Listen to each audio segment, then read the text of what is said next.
So we're just talking about the key relationships in your life. What are the things that you employ there? And you've got one kiddo now and one on the way. Am I getting that right? Yeah, that's right. Okay. So you got a family there, and then I know you've got close friends. So what are some of the consistent things that you do there to keep those relationships well?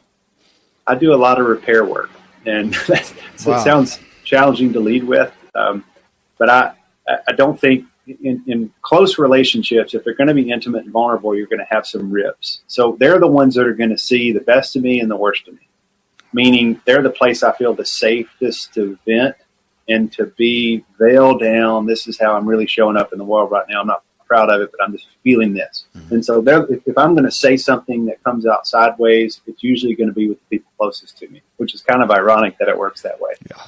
But because of that, I had to be very intentional about my repair strategy, because it's not really about the rip, it's about the repair. We're going to have challenges in our relationships, especially our closest relationships. It's more, what do we do to make sure people know we're aware of it and we're willing to do something to make it better?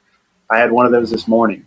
So last night I got home. I was tired from travel. We'd been gone for a while, came home for a day, was gone for 3, back home.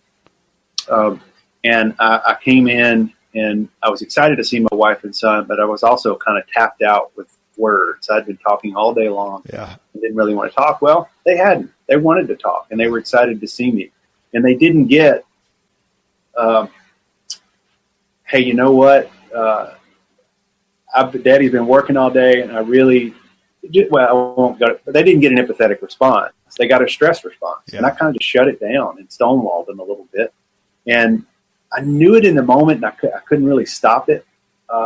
And I usually will try to do it before I go to bed, but I didn't last night. I went to bed, and we were all a little stressed. As if I can't speak for my 18-month-old son, but I'm sure he picked up on some of it too. But I know my wife was. And so it was the first thing I did this morning. I simply just sat down and had a talk with her. I owned every ounce of it and said, here's what I'm going to try to do a little differently when I know I'm coming off the road. And she felt heard. We had a good connected moment, and we were able to repair it and move on. So the repair strategy is one of my key assets.